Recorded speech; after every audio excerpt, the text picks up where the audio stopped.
నీకు భగవంతుణ్ణి స్మరించడానికి ఏముండాలి ఆధారం? పూజామందిరంలో కూర్చుంటే నీకు గుర్తొస్తాడా? మడిబట్ట గుర్తుకుంటే పరమేశ్వరుడు గుర్తొస్తాడా?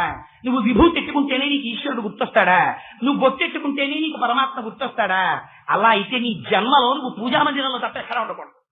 నువ్వు మిగిలింది ఎక్కడున్నా నీకు అనవసరమే. అదే భక్తి అంటే, అదే ఈశ్వరానుసంధానం అంటే. ఈ ప్రశ్న నేను వేయలేదు, రామకృష్ణ పరమహంస చేశారు. ఒకడు వచ్చి మాట్లాడాడు, ఒక గృహస్థు, స్త్రీలు పాడు చేసేస్తారండి అన్నాడు. ఆ మాట నువ్వు అనకన్నాడు రామకృష్ణ పరమహంస. స్త్రీ ఆదిశక్తి, నువ్వు చూడగలిగినట్టు చూస్తే జగన్మాత నీ ఇంట నర్తిస్తోందన్నాడు. నీ ఇంట నీ కూతురునమ్మా, నువ్వు నా బాలాస్వరూపానివమ్మా అని నువ్వు అనగలిగితే నీ ఆడపిల్ల నీ ఇంట్లో బాలాస్వరూపంగా నడయాడుతోంది. చూడగలిగిన దృష్టికోణం లేకపోతే నీకు ఏదీ పూజా వస్తువు కాదు.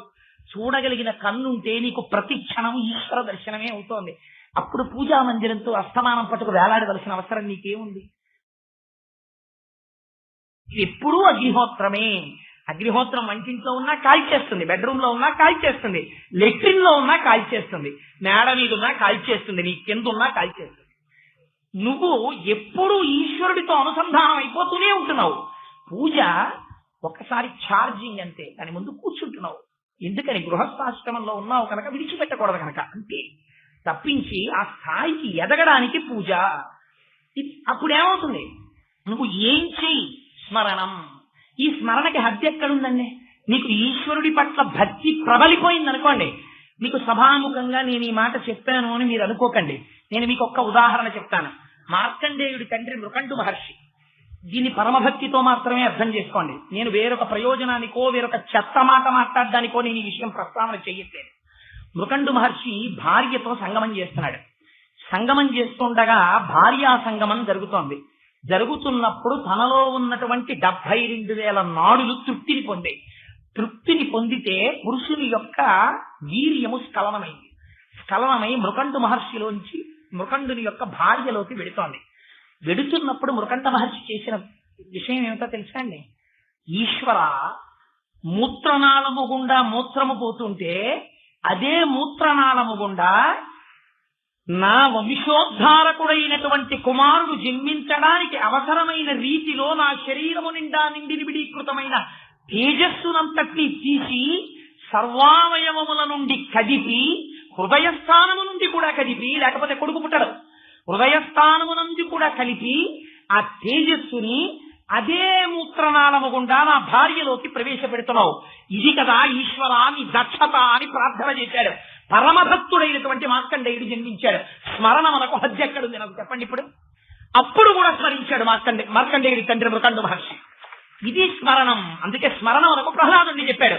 పానీయంబులు త్రాగుతున్, కుడుచుతున్, భాషించుతున్, హాసలీలా నిద్రాదులు చేయుతున్, తిరుగుతున్, లక్షించుతున్, సంతత శ్రీనారాయణ పాద పద్మజబలి చింతామృతాస్వాద సంధానుండై సురారిసుతుడున్. ఆయన మరిచిపోయాడు ప్రపంచాన్నంతటినీ. ఎప్పుడు మంచినీళ్లు తాగుతుండేవాడు. ఆహాహా తండ్రి, ఎక్కడివయా ఈ నీళ్లు? సంజీవనం సమస్తస్యా జగత సలిలాప్తికా భవయిత్యుచ్యతే మూర్తిర్భవస్య పరమాత్మన అంటుంది లింగపురాణం. ఈశ్వరుడు నీటి రూపమై ఉన్నాడు. ఈశ్వరుడు ఇక్కడ దాహ రూపంలో, వాయు రూపంలో ఉన్నాడు. దాహ రూపంలో ఉండి నీళ్లు తాగరా అని చెప్పాడు. నీటి రూపంగా ఆయనే వచ్చాడు. తాగే శక్తిగా ఆయనే మారాడు. ఈ నీళ్లు లోపలికెళ్లి దాహాన్ని తీర్చిన వాడిగా శరీరాన్ని నిలబెట్టిన వాడు వాడయ్యాడు. బయట ఉష్ణోగ్రతకి సరిపోయేటట్టు చెమట రూపంలో రేడియేషన్ వాడు చేస్తున్నాడు. ఘన పదార్థానికి తగిన ద్రవం పడకపోతే వెక్కిళ్లుగా వాడు వస్తున్నాడు. నీళ్లు సరిపోయాయని చెప్పడానికి వెక్కిళ్లు వాడు ఆపుతున్నాడు. ఈశ్వర, ఏమి ప్రజ్ఞ అనేది! వెక్కిళ్ళు వస్తే నీకు ఈశ్వరుడు గుర్తొస్తున్నాడు. నీళ్లు తాగితే గుర్తొస్తున్నాడు. అన్నపు ముద్ద నవ్వులుతుంటే ఏమి నాట్యమయ్యా తండ్రి! నటరాజతత్వాన్ని నేను ఎక్కడ దర్శనం చెయ్యాలి? ఎక్కడో చూడక్కర్లేదు నటరాజుని. నా తండ్రి నటరాజు ఇక్కడున్నాడు. 32 పళ్ల మధ్యలో నాలుక కదులుతుంటే నాలుకని పళ్ళు ఎప్పుడు నొక్కకుండా ముద్దని ఎలా తొయ్యాలో అలా తోస్తుంటే అవి నవ్వులుతుంటే నేనేదో ఆలోచిస్తుంటే నవలవలిసినంత నవలబడిందన్న తరువాత అది జిగురుగా ఉండకపోతే జారదు కనుక నా నోటిలో లాలాజనాన్ని పుట్టించి ఆ ఉమ్మితో ముద్దని కలిపి జిగురుతో కూడిన ముద్దగా చేసి కంఠంలోంచి జారిపోయి లోపలికి వెళ్ళిపోయేటట్టు చేసి ఆ కంఠంలోంచి ఒకవేళ పరిశం బట్టి ముక్కులు మూసుకుపోతే ఊపిరి కూడా వెళ్ళేటట్టు చేసి ఎమర్జెన్సీ ఎంట్రన్స్, ఎమర్జెన్సీ ఎగ్జిట్ గా మార్చి ఏమి విశ్వ నిర్మాణ దక్షత తండ్రి నీది! నేనా ఉమ్మి సృష్టించిన వాడిని? అన్నం తింటున్నప్పుడు ఉమ్మి సృష్టించిన వాడు. నేను ఏది కనబడితే అది తినేస్తే అది కడుపులోకి చేరిన తరువాత సూక్ష్మక్రిముల్ని చంపడానికి లోపల ఉన్న కాలేయంలోంచి పిత్తాశయంలోంచి రకరకాల రసాయనాల్ని సృష్టించి క్రిములను చంపి కవ్వంతో తిప్పి ఆహారాన్ని పచనం చేసి శుద్ధమైన పదార్థాన్ని నెత్తుట్లోకి పంపి పనికి మాలినటువంటి చెత్తనంతటి నువ్వు ప్రతి అరగంటకి తింటున్నా వాడు మాత్రం చెత్తంతా పోగే చోట పెట్టి చీకటి పడ్డాక నిప్పెట్టినట్టు తెల్లవారగానే మళ్ళీ వీడు పనిలోకి పోతాడు, ఎప్పుడో వస్తే ఇబ్బందని తెల్లవారేటప్పటికి నీకు నెప్పి లేకుండా చెత్తనంతటి పైకి తోస్తున్నవాడు పరమాత్మ. వాడు ఆ ఉపకారం చేయకపోతే మనకు బతుకెక్కడుందండి?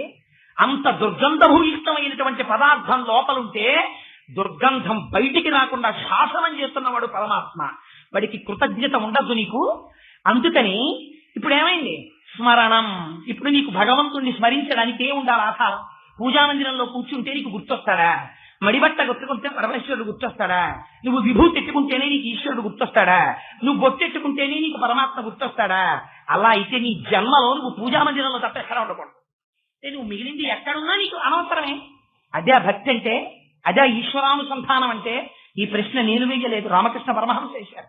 ఒకడు వచ్చి మాట్లాడాడు, ఒక గృహస్థు, స్త్రీలు పాడు చేసేస్తారండి అన్నాడు. ఆ మాట నువ్వు అనకన్నాడు రామకృష్ణ పరమహంస. స్త్రీ ఆదిశక్తి, నువ్వు చూడగలిగినట్టు చూస్తే జగన్మాత నీ ఇంట నర్తిస్తోందన్నాడు.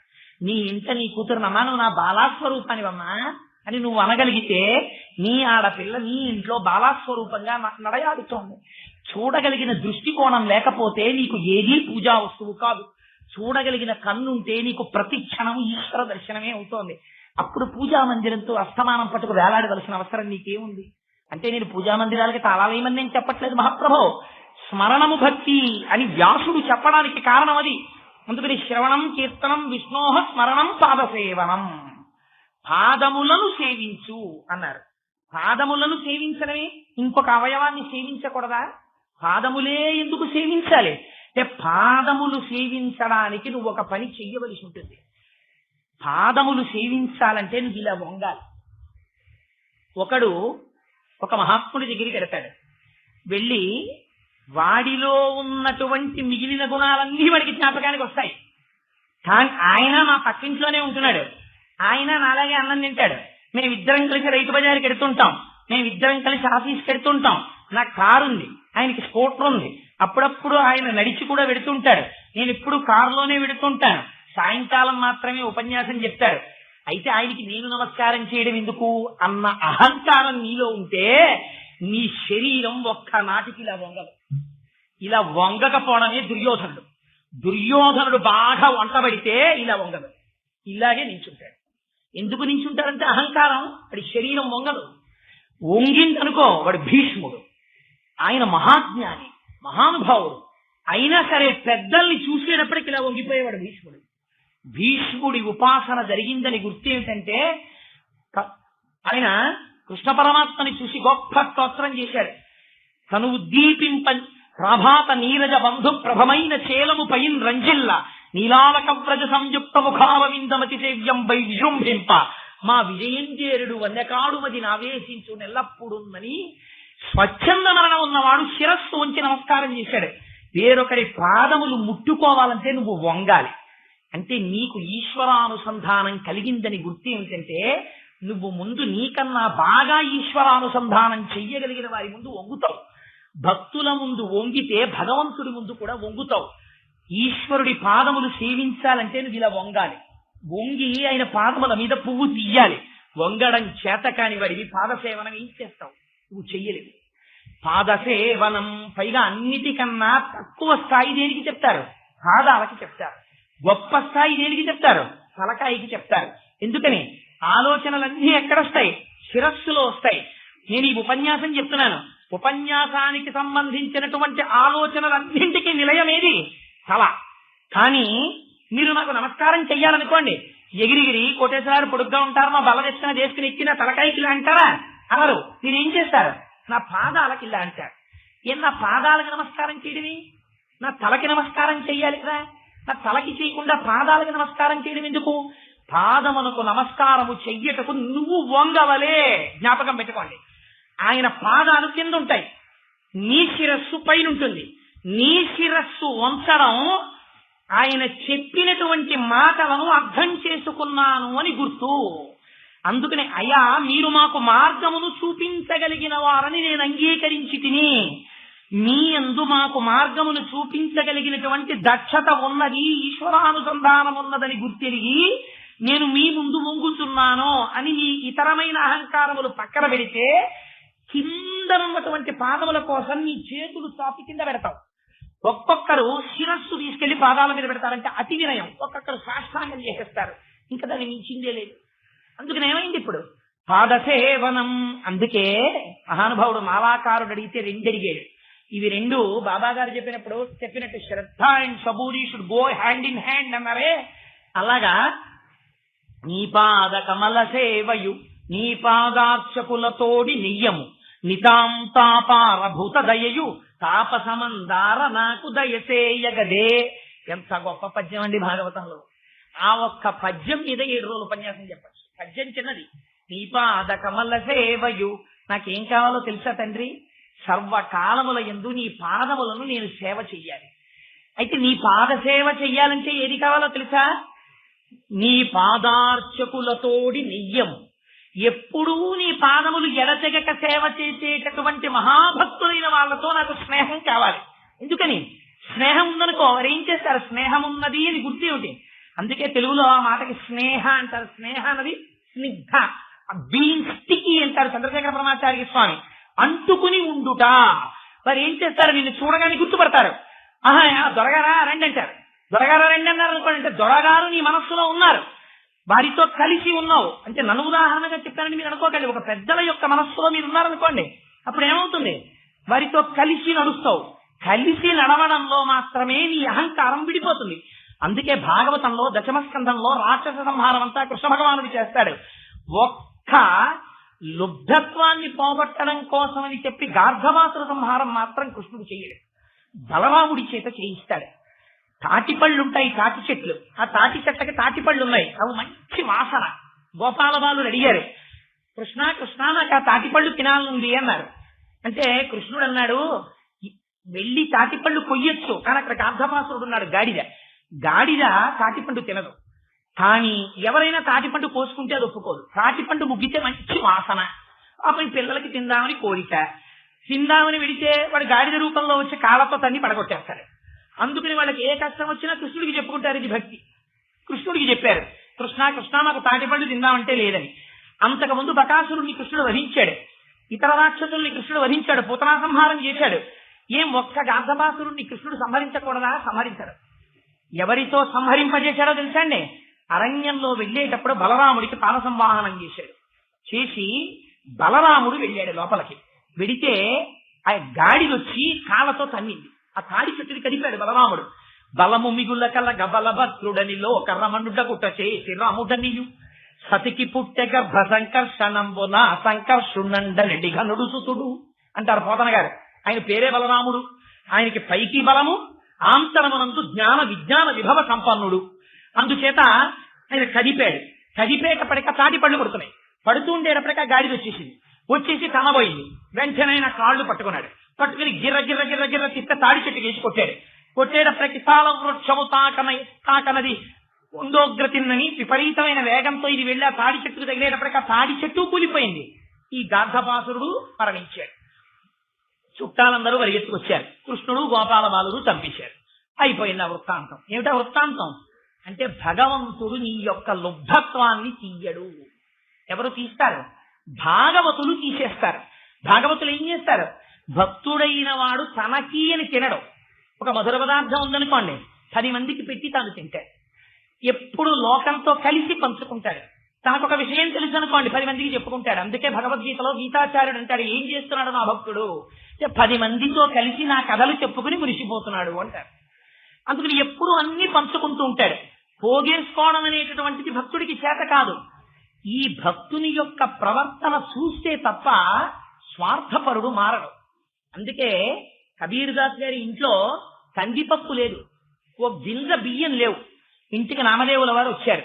భార్య లోయిని పిలిచి గబగబా వెళ్ళి వంట చేసేసాయి, మహాత్ములు వచ్చారు వడ్డిద్దామన్నారు. అంటే పాపం ఎక్కడి నుంచి తెస్తుంది, ఇంట్లో ఏమీ లేవు. ఏమండి ఏమీ లేవండి అని చెప్దామంటే ఈయన వాళ్ళందరితో కలిసి సంకీర్తనం చేసుకుంటున్నాడు సంతోషంగా. ఇన్నాళ్ళకు వచ్చారు మహాత్ములని, అన్నం పెట్టాలి.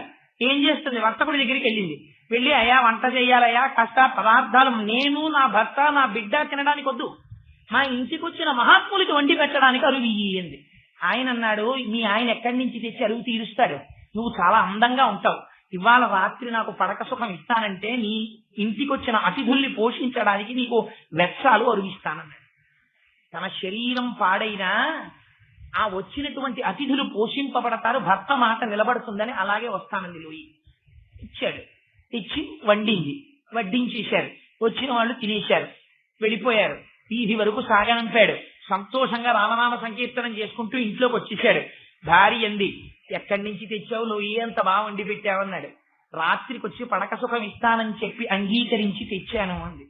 కబీరుదాస్ గారు అన్నారు, ఇందులో ఏమున్నాయి, చర్మము రక్తము మాంసము కొవ్వు అస్థి శుక్ల మేధ అనబడేటటువంటి 7 పదార్థముల సంఘాతము. ఇటువంటి మాంసపు ముద్దని తీసుకెళ్లి 1 గంట సేపు ఆయన పక్కన పడుకోబెడితే ఇంతమంది మహాత్ములు తినడానికి వెచ్చాలిచ్చాడా, ఎంత ఉదార పురుషుడు లోయి. అమ్మో చీకటి పడిపోయింది, నిన్ను తీసుకెళ్లాలి రా అన్నారు. బయట వర్షం పడుతోందండి అంది ఆవిడ. నేను గొడుగు పడతాను రమ్మన్నాడు. గొడుగు పట్టి తీసుకెళ్లాడు కబీర్ దాస్ గారు. ఆవిడ వస్తుంది అనుకోలేదు. వర్తకుడు తలుపు కొట్టింది, తలుపు తీశాడు. తల్లి కొంత తడిసిపోయి ఉంది. ఆశ్చర్యపోయాడు, అదేమిటి ఇంత వర్షంలో ఎలా వచ్చావు అన్నాడు. నా భర్త తీసుకొచ్చారు గొడుగు పట్టి అంది. నీ భర్తకి ఈ విషయం తెలిసే తీసుకొచ్చారా అంది. మా ఇంటికొచ్చిన మహాత్ములైనటువంటి అతిథులకు అన్నం పెట్టడం కోసమని వెచ్చాలు అరువిచ్చి 7 ధాతువుల సంధానమైనటువంటి ఈ శరీరాన్ని 1 గంట నీ పక్కన పడుకోబెడితే అంత గొప్ప ఉపకారం చేసిన నువ్వు కోరిన ఈ చిన్న కోరికకి నా భర్త సిగ్గుపడ్డాడు అంది. తెల్లబోయి బయటికి వచ్చి చూశాడు.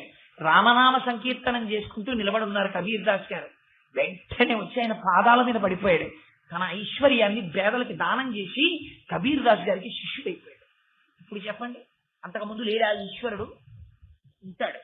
మార్చగలిగినది మహాత్ములే మారుస్తారు లుబ్ధ గుణాన్ని. వారు తప్ప ఈశ్వరుడు కూడా దాన్ని తీయడం చాలా కష్టం. అందుకే పెద్దలు ఏం చెప్పారంటే, శ్రవణం కీర్తనం విష్ణోః స్మరణం పాదసేవనం. మహాత్ములకు తద్దిద్ధి ప్రణిపాతేన పరిప్రశ్నేన సేవయా. రామాయణంలో వాల్మీకి మహర్షి అంటారు, సత్యేన లోకాంజయతి దీనేం దానేన రాఘవ గురూన్ శుశ్రూషయ ధనుషాయుధి శాస్త్రవాన్. గురువులను సేవించి గెలిచాడు రామచంద్రమూర్తి. అందుకని పెద్దల యొక్క పాద సంవాహనం చెయ్యాలి, ఈశ్వర పాద సంవాహనం చెయ్యాలి. అందుకని 9 భక్తులలో అదొక్కటే ఉద్ధరించచ్చు. ఉద్ధరించరా? మహాత్ముల యొక్క పాద సంవాహనం ఈ ఎత్తేలా ఒక ఎత్తింది. అందుకడిగాడు మాలాకారుడు, నీ పాద కమల సేవయు నీ పాదార్చకులతోడి నియ్యము. ఆ భక్తులతోడి స్నేహం లేకపోతే మళ్ళీ అహంకారం పుట్టేస్తుంది. నితాంతాపార భూత దయయు సర్వ జగత్తు ఎడలా ఉన్నదొక్కటే పదార్థం అనేటటువంటి అపారమైన ప్రేమ. తను తింటూ రొట్టె కుక్కకి పెట్టేవారు బాబాగారు. ఎందుకు పెట్టారు? ఉన్నదొకటే పదార్థం. ఇది భక్తికి చరమస్థాయి. ఉన్నదొకే ఈశ్వరుడు. నువ్వు పూజా గదిలో నైవేద్యం పెట్టింది నైవేద్యం కాదు. వేలుపులట నాకంటే వేలుపు మరి ఎవ్వడను సుబి కవి కనగిమా వేలుపుల గోడపైనో హేలావతి నీత నూజుడే ఇంగిలి చేశాను అంటారు పోతన గారు. బయట అమ్మా భవతి విక్షాందేహి అని ఏడుస్తూ స్పృహ తప్పిపోతున్నాడు ఒకడు. ఇక్కడ నువ్వు మడిబట్ట కట్టుకుని నైవేద్యం పెడుతున్నావు. లోపల ఈశ్వరుడికి అందుతుందా? ఇంత పులిహార బట్టికెళ్ళి వాడికి పెట్టి నైవేద్యం పెట్టు. దీనికి పరమశించిపోతాడు పరమాత్మ. ఇలా లేనప్పుడు ఈశ్వరుడు అంగీకరిస్తాడా? లక్ష్మీబాయిని పిలిచి రొట్టె తెమ్మని, తను రొట్టె తినబోతుంటే కుక్కొస్తే కుక్కకి విసిరి కుక్క తిని తోకాడించుకుంటూ వెళ్ళిపోతే బాబా రొట్టె చెయ్యమన్నారు, కుక్కకి పెట్టారు. ఎందుకు నన్ను ఇలా కష్టపెట్టడం అంటే, అమ్మా కుక్క ఆకలి ఒకటి నా ఆకలి ఒకట. నా ఆకలి నువ్వు చూస్తావు, కుక్క ఆకలి ఎవరు చూస్తారు? ప్రపంచంలో అన్ని ప్రాణులు ఈశ్వరుడే అని చెప్పారు బాబాగారు. ఇది బ్రహ్మజ్ఞానం అంటే. అంతటా ఒకటిగా చూసుట. అలా చూడేటటువంటి భావనని ఎందు సర్వకాలముల ఎందు నిలబడడానికి సజ్జనులతోటి సాంగత్యం ఉండాలి. సత్సంగత్వే నిస్సంగత్వం, నిస్సంగత్వే నిర్మోహత్వం, నిర్మోహత్వే నిశ్చలతత్వం, నిశ్చలతత్వే జీవన్ముక్తి అంటారు భజగోవిందంలో శంకర భగవత్పాదులు. అందుచేత శ్రవణం కీర్తనం విష్ణోః స్మరణం పాదసేవనం అర్చనం. అర్చనం అనగా పూజించుట. పూజించుట అంటే మనకు వెంటనే ఒకటి జ్ఞాపకానికి వచ్చేస్తుంది, రిచువలిస్టిక్ పూజ. మనము చేస్తాం దిక్కుమాలిన పూజ. నేను ఇలా అన్నాను అనుకోకండి, అంత ప్రెషరు ప్రపంచంలో దీని మీద, పూజ మీదే. ఎందుకని ముందు పేపర్ చదువుకోవాలి, తర్వాత కాఫీ తాగాలి, స్నానం చెయ్యాలి, ఇవన్నీ చేస్తూ హాయిగా ఈశ్వరానుసంధానం చేసుకుంటే నీకు పోని బెంగన్నా ఉండదు, పోని అది ఉండదు. ఏమిటో బెంగ. ఎందుకని అంటే పూజా మందిరంలో గడిపోలేదు, అందుకని ఆ బెంగతో ఇతర పనులు నువ్వు చేస్తున్న దాని మీద అశ్రద్ధ. శ్రద్ధయా దేయం. ఆఖరికి నీ ఇంటికి వచ్చినటువంటి పాలవాడికి గిన్నెవ్వడంలో కూడా విసుగే. పాలు తెచ్చిన వాడిని ఈశ్వరుడిగా నువ్వు చూస్తే, పాలలో ఈశ్వరుణ్ణి చూస్తే, గిన్నెలో ఈశ్వరుణ్ణి చూస్తే నీకు ఈ టెన్షన్ లేదు. వచ్చిన ప్రాబ్లం ఏమిటంటే ఇవేవి ఈశ్వరుడు కావు, పూజామందిరంలో ఉన్నవాడే ఈశ్వరుడు. So you will be getting in to the worshipping room with tension heart. కాబట్టి ఇది వచ్చేస్తుంది. ఒక 40 నిమిషాలు ఈ టెన్షన్ డిశ్చార్జ్ అవ్వదు, ఈ 40 నిమిషాలే నీ పూజ. కాబట్టి నీ కోపం అంతా అక్కడ. పువ్వు వేయడం కూడా ఇలా. ఏమిటి అర్చన? అర్చన అంటే పృథు మహారాజు గారు అర్చన అని పిలిచారు ప్రపంచంలో. అర్చన అంటే ఏమిటో తెలుసా అండి? అర్చన గురించి నేను ఇవాళ చెప్తే, మహాప్రభో సాయిబాబా గారు రుచిని ఇచ్చారా అని అర్చన అన్న ఓ టాపిక్ 6 నెలలు మాట్లాడచ్చు. అర్చన అంటే మీరు ఏం చేస్తారు? ప్రధానంగా అర్చనలో షోడశోపచారాలు ఉంటాయి, కానీ ప్రధానం ఏది చేస్తారు? పాదముల దగ్గర నుంచి శిరస్సు వరకు దర్శనం చేస్తారు. దీన్ని అథాంగ పూజ అని పిలుస్తారు. స్త్రీ స్వరూపంలో ఉపాసన చేస్తే చంద్రశేఖర పరమాచార్య స్వామి వారు నిర్ధారించి చెప్పారు. అందుకే లలితా సహస్రం తల దగ్గర నుంచి పాదాల దగ్గరికి వెళ్తుంది. మీరు కేశాది పాదాది పర్యంతము అంటారు, తలవేపు నుంచి పాదాల దగ్గరికి వస్తారు. పురుష స్వరూపంగా చేస్తే పాదాల దగ్గర నుంచి శిరస్సు వరకు పెడతారు. అంటే భగవంతుడు పురుషుడా స్త్రీయా? స్త్రీ పురుష నపుంసక మూర్తియును కాక, తిరియ కమల నరాజి మూర్తియును కాక, కర్మ గుణభేద సరసత్ర కాశి కాక, వెనుకనందుయుతానగు విభుతలంతు. అసలు ఆయన వేవి కాదు, కానీ నీకేదో ఉండాలి కాబట్టి రూపం. అందుకని మొదలు పెట్టావు. అథాంగ పూజ చేస్తావు. నువ్వు చేసినప్పుడు ఎలా చేస్తావు? ఓ పూజ చేతిలో పట్టుకుంటావు. పువ్వు చేతిలో పట్టుకుని ఓం కేశవాయ నమః పాదౌ పూజయామి, ఓం నారాయణాయ నమః గుల్భౌ పూజయామి, ఏదో ఓం మాధవాయ నమః ఊరుం పూజయామి, ఓం ముకుందాయ నమః కటిం పూజయామి, వక్షే పూజయామి, నేత్రే పూజయామి, లలాటం పూజయామి, శిర పూజయామి, సర్వాంగణ్యాన్ని పూజయామి. ఇది ఎన్నాళ్ళలో వచ్చేస్తుంది. ఇది జీవితాంతం పుస్తకం ఉండాలి చదవడానికి, ఏం అక్కర్లేదు. ఓ 15 రోజులు చదివేటప్పటికి వచ్చేస్తుంది. వచ్చేస్తే నువ్వేం చేస్తావు? పళ్ళెం పువ్వులు చేతిలో పట్టుకుని ఓం కేశవాయ నమః పాదౌ పూజయామి, ఓం మాధవాయ నమః గుల్భౌ పూజయామి అని ఓహయ్య మొదలెట్టేస్తావు. నోటికి యాంత్రీకరణము, చేతికి యాంత్రీకరణము. అందుకే ఆ పూజ. అందుకు కాదు. అర్చనం అంటే అహింస ప్రథమం పుష్పం, పుష్పమింద్రియ నిగ్రహ, సర్వభూత దయా పుష్పం, క్షమా పుష్పం విశేషత, జ్ఞాన పుష్పం, ధ్యాన పుష్పం, తప పుష్పం తు సత్వం, సత్యమస్త విహం పుష్పం, పుష్ప విష్ణో ప్రీతికరం భవేత్. ఆ పువ్వుల్లోకి మారాలి. మారుతూ ఒక్కొక్క గుణాన్ని తెచ్చుకోవాలి. తెచ్చుకుంటూ అథాంగ పూజ చేసినప్పుడు ఏ మూర్తి పూజా మందిరంలో ఉన్నారో వారిని ఇక్కడ నిలబెట్టుకోవాలి. నిలబెట్టుకుని నీ కళ్ళు మూసుకొని నువ్వు పువ్వు తీసి వేస్తుంటే పాదౌ పూజయామి అన్నారనుకోండి, అనేటప్పటికీ మీ కళ్ళల్లో స్వామి యొక్క పాదములు కనపడాలి. శంకర భగవత్పాదులు సౌందర్యలహరిలో చెప్తారు, అర్చన చెయ్యడం అంటే ఏమిటో చూడటం అంటే ఏమిటో చెప్పారు. మామూలుగా చెప్తే శంకరాచార్యులు వారు అలా చెప్పారు, జగద్గురువులు అంటారని. మహానుభావుడు తననే విద్యార్థిగా పెట్టేసుకున్నారు. కదే కాలే మాత కథయ కలిత లక్తకరతం పిబేయం విద్యార్థి తవ చరణ నిర్వేజన జలం ప్రకృత్యా మూకానామపి చ కవితా కారణతయా అని ఆయన అంటారు. అమ్మా, బంగారు పళ్ళెంలో నీ పాదములు తీసుకొచ్చి పెడితే, నీ పాదాలు 2 ఆ బంగారు పళ్ళెంలో పెడితే, మంచినీళ్లు పోసి ఈ 2 పాదాలని నా చేతులతో కడిగితే, నీ పాదాలకున్నటువంటి లత్తుక కరిగి నీటిలోకి వస్తే, ఆ ఎర్రటి నీటిని ఉద్ధరితో తీసి నా కుడి చేతిలో పోసుకుని నేను నోట్లోకి పుచ్చుకుంటే, వివేయం విద్యార్థి తవ చరణ నిర్వేజన జలం. విద్యార్థిగా నేను ఇప్పుడు తాగుతానమ్మా నీ పాదజలం అని అడిగారు. అంటే నిజంగా అమ్మవారు వచ్చి పాదాలు కడుగుతాననే కడగగలరు శంకరులు. అంటే మానసికంగా నువ్వు చెయ్యగలగాలి. నీ మనస్సు అక్కడ పెట్టాలి. మయ్యేవ మన ఆదర్శామయి బుద్ధి నివేశయ అంటాడు భగవద్గీతలో గీతాచార్యుడు. నీ మనస్సు అక్కడికి వెళ్ళాలి. అథాంగ పూజలో నువ్వు ఇక్కడ దర్శనం చేసి వేస్తుంటే ఆపాదమస్తకం నువ్వు చెప్పేయగలగాలి. నీకు ఇక్కడ దర్శనం అయిపోతుండాలి. శిర పూజయామి, సర్వాంగణ్యాన్ని పూజయామి అనేటప్పటికీ ఇక్కడ నీకు దర్శనం అవ్వాలి. అలా అయిందో సంసార భ్రమణ పరితాపోపశమనం వసంతీ మచ్చేతో హృదవి శివానందలహరి. అప్పుడు నువ్వు అపారమైన ఆనందాన్ని పొందుతావు. అందుకొచ్చింది అథాంగ పూజ. అందుకొచ్చే ఈ షోడశోపచారాలు 16 ఉపచారాలు పురుష సూక్తంలో మంత్రాలు 16 చెప్పడానికి కారణం అదే. అందుకని 16వ మంత్రంతో వచ్చేటప్పటికే మంత్రపుష్పం వచ్చేస్తుంది. వచ్చేసి జ్ఞానంలోకి వెళ్ళిపోవాలి. అది అర్చన అంటే రహస్యం. ముందేం చెప్తావు? ఆవాహయామి అంటావు. ఇంతకుముందు ఇక్కడ లేవు స్వామిదా అని పిలుస్తావు. అసలు అర్చన గమ్మత్తు తెలుసా అండి. ఆవాహయామితో కూడా కొంతమంది ప్రారంభించారు. అసలు ప్రారంభమే రమించిపోవడం అర్చనలో. ఇవాళ శనివారం మీరు పూజామందిరంలో కూర్చుంటే ఏం చేస్తారు? మీకున్న గుణాలన్నీ ఈశ్వరుడు ఎంత ఆపాదిస్తారు. మీరు రాత్రల్లా నిద్రపోయారు, అందుకని మీరు ఏమంటారు? ఈశ్వరుడు కూడా నిద్రపోయాడంటారు. అదో సంతోషం అనుకుని పొద్దున్నే పూజ చెయ్యాలి. అందుకని ఏం చేస్తారు? అక్కడ కూర్చుని ఆకాశ సింధు కమలాని మనోహరాణి ఆదాయ పాదయుగమర్చయితుం ప్రసన్నాః శేషాద్రిశేఖర విభో తవ సుప్రభాతం. స్వామి ఆకాశం అంతా ఎర్రబడిపోతుందయా, తెల్లారిపోతోంది, లే నిద్రలే. నువ్వు చెప్తే తప్ప నిద్రపోని వాడేవాడు వాడు నిద్ర లేవాడు.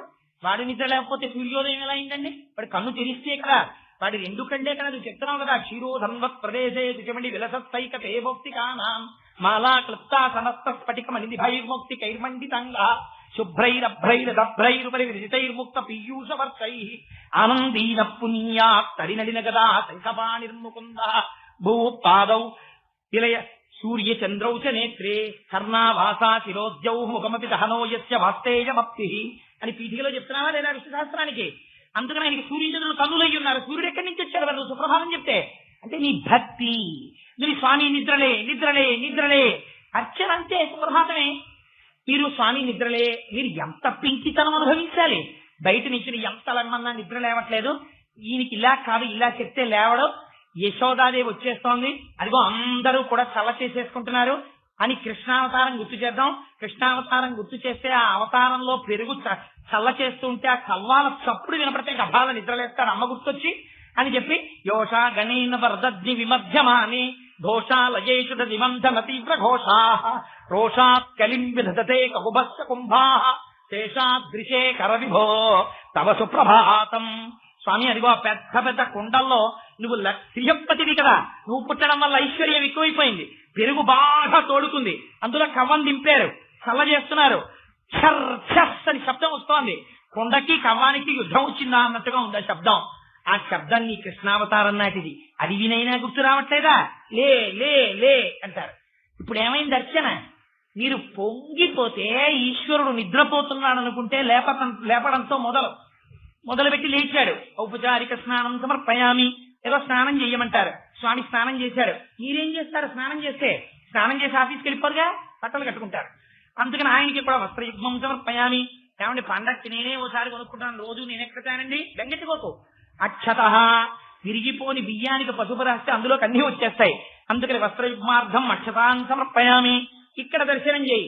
ఆకుపచ్చటి పట్టు చీర, ఎర్రటి బోర్డర్, దాని మీద అదే మ్యాచింగ్ ఆకుపచ్చటి పట్టు జాకెట్, అమ్మవారి కట్టపెట్టె విప్పి మొలతాడు ఇలా లాగి చందన పెట్టికి అట్టపెట్టి మూత తీసి అమ్మవారి దగ్గర బంగారు పళ్ళెల్లో పెట్టి అమ్మ ఆకుపచ్చటి పట్టు చీర కట్టుకుని జాకెట్ చేసుకుని అక్కడ కూర్చుందమ్మ. ఇప్పుడు ఏమైంది? నీకు మానస పూజ అక్షతలోంచి వచ్చేసింది అంతే. అది అమ్మవారు నిజంగా ఇదే కట్టుకుంటుంది, నీ మనస్సు అందితే. అందుకని ఏమైంది? అర్చనలో వస్త్రం ఇచ్చావు, యజ్ఞోపవీతం ఇచ్చావు, దీపం చూపించావు. అసలు ఆ దీపం చూపించడమే పెద్ద కథ. అందుకని దీపం చూపించావు, ధూపం చూపించావు. ఆఖరికి నువ్వెలా కొంచెం టిఫిన్ తినేలాడతావో అలాగే ఆయనకు కూడా కొంచెం టిఫిన్ పెట్టాలి. అందుకని మహానైవేద్యం మధ్యాహ్నం భోజనం అయ్యే టైంలో చెయ్యాలి.